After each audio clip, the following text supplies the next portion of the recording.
Phone की घंटी बजी और शिवानी ने फोन उठाया।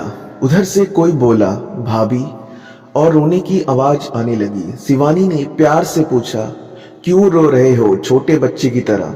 अमित रोते हुए बोला, भाभी, और फिर सुबकने की आवाज आने लगी। शिवानी बोली, पहले चुप हो जाओ। अमित थोड़ा, भाभी प्लीज भैया को छुड़ा दो, मुझसे ऐसी बात मत करो। शिवानी यह कहते हुए फोन रखने लगी। तभी उधर से आवाज आई, भाभी प्लीज फोन मत रखना। भाभी, भैया की गलती नहीं है। क्या कर रहे हो तुम? तुम्हें पता भी है मुझे तुम में इस विषय में कोई बात नहीं करनी। कुछ और बात करनी है तो बताओ। भाभी मैं जानता हूं, अमित रोंदे हुए स्वर में बोला। शिवानी न चाहते हुए भी थोड़े गुस्से से बोली, क्या जानते हो? यही कि भैया ने आपको मारा और क्यों मारा ये भी जानता हूं। अमित थोड़ा धीरे से बोला। शिवानी को अब गुस्सा आने लगा और वह थोड़ी तेज आवाज में बोली, ये सब कहने को तुम्हें किसने कहा? भाभी किसी ने नहीं, मम्मी पापा तो किसी वकील से मिलने गए हैं। उन्होंने तो आपसे बात करने को मना किया है। अमित ने जवाब दिया, तो फिर क्यों बात कर रहे हो? तुम इन सब बातों में मत पड़ो। शिवानी गुस्से से बोली, कैसे न पड़ो? वो मेरे बड़े भाई ही नहीं सब कुछ है। मैं उनके बिना कैसे जीऊंगा? गलती मैंने की और सजा भैया भुगत रहे हैं। अमित कहकर चुप हो गया। तुमने कोई गलती नहीं की। तुम्हारे भैया ने मुझे मारा है। एक बार भी नहीं, 2 बार। पहले थप्पड़ मारा और फिर अगले दिन गला दबाने की कोशिश की।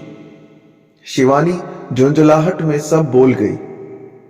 अमित भी चीख कर बोला, मां ने कहा था कि उसे सच जान। उसने अमित की स्कूल की यूनिफॉर्म की टाई और बेल्ट क्यों छुपाई थी? वो भैया को बार बार फोन करके परेशान किए जा रही थी। भैया ने बताया था कि आपने ऐसा कुछ नहीं किया। उन्होंने कहा, आप झूठ बोल रही हैं। आप चाहती ही नहीं कि मैं पढ़ूं। बस भैया को गुस्सा आ गया। मैंने सोचा भैया जब शांत हो जाएंगे तो मैं सच बता दूंगा। तुम क्या कह रहे हो? तुम्हें पता भी है? शिवानी हैरान होकर बोली। अमित धीरे से बोला, हाँ भाभी मैं जानता हूं मैं क्या बोल रहा हूं। 24 जनवरी सुबह 5 बजे आप दोनों बेंगलुरु के लिए निकल गए थे। मुझे लगा था कि उस दिन मैं स्कूल की छुट्टी कर लूंगा, पर मम्मी पापा बोले, नहीं, कोई छुट्टी नहीं, स्कूल जाओ। स्कूल में मेरा टेस्ट था और मैंने याद नहीं किया था। मम्मी पापा को पता था कि बुधवार को स्कूल की यूनिफॉर्म की चेकिंग होती है, इसलिए मैंने टाई बेल्ट जल्दी से बैग में नीचे डाल दी और उनके साथ ढूंढने लगा। बस ढूंढते ढूंढते समय कट गया। मम्मी को लगा आप छुपा कर गई हैं। उन्होंने तभी भैया को फोन कर गुस्से में आपके लिए बहुत कुछ कहा और साथ में ये भी कह दिया कि आप चाहती ही नहीं मैं पढ़ूं। मुझे यह पता नहीं था कि यह इतनी बड़ी बात हो जाएगी। सॉरी भाभी। शिवानी ने दर्द भरी आवाज में कहा, तुमने यह बात अपने भैया से क्यों नहीं बताई? मैंने भैया को फोन किया था, पर भैया ने कहा मैं बाद में बात करूंगा। मैं डर भी गया था। भाभी प्लीज मेरे भैया को जेल से निकाल दो।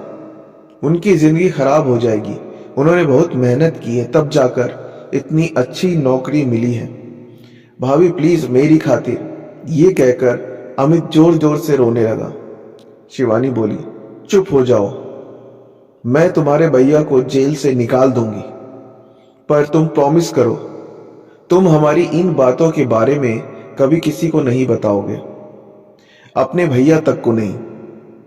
आज के बाद मुझसे बात भी नहीं करोगे। शिवानी ने फोन रख दिया। फोन रखकर वो फूट फूट कर रोने लगी। थोड़ी देर बाद चुप हो गई और कंप्लेंट वापस कैसे लेनी है सोचने लगी, क्योंकि पापा ने ही वहां से थाने फोन किया था और पुलिस रात को आकर पकड़ ले गई थी। तभी दरवाजे पर बेल बजती है और वह दरवाजे के पीप होल से देखकर दरवाजा खोलती थी और दरवाजा खोलते ही अपने पापा के गले लगकर खूब रोती है। उसके पापा की भी आंखें नम हो जाती हैं। फिर उसके पापा उसे चुप करवाते हैं और उससे कहते हैं, तैयार हो जाओ, थाने जाना है, FIR लिखवानी है। रात को सिर्फ तुम्हारे प्रोटेक्शन के लिए पुलिस उसे ले गई थी। शिवानी पहले अपने पापा को पानी देती है और फिर चाय बनाकर लाती है। पापा कहते हैं, चाय क्यों बनाई? शिवानी कहती है, पापा पहले मुझे आपसे कुछ बातें करनी है। और फिर वह बैठकर सब बातें बताती है। बातें सुनकर पापा एक गहरी लंबी सांस लेते हैं और कहते हैं, तो अब तू क्या करना चाहती है? दुखी मन से पूछते हैं। पापा मुझे कुछ नहीं करना, बस आप उस इंसान को जेल से निकलवा दो और मैं अपनी जिंदगी खुद ही जीऊंगी। अभी आपके साथ अपने घर जाऊंगी और नौकरी करूंगी, बस अभी और कुछ नहीं। उसके पापा उसके सर पर हाथ रखकर एक लंबी सांस लेते हैं और कहते हैं, बेटा वो तेरा घर है और सदा तेरा ही घर रहेगा। भावुक हो उठते हैं, फिर अपने को संभालते हुए कहते हैं, तू जो चाहे कर, बस खुश रहने की कोशिश कर। और खुद के आंसू संभाल नहीं पा रहे थे। ऐसा ही होता है बाप का प्यार।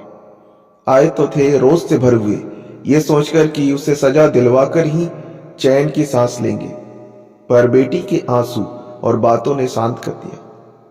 कभी कभी घर की छोटी छोटी बातें घर तबाह कर देती हैं, घर बसने से पहले ही उजाड़ देती हैं, सपनों के ताजमहल मिनट में बिखर देते हैं। मेरी बेटी का क्या कसूर था, ये सब सोचते हुए उठते हैं और शिवानी से सामान पैक करने को कहते हैं। फिर पापा बेटी थाने जाने के लिए निकल जाते हैं।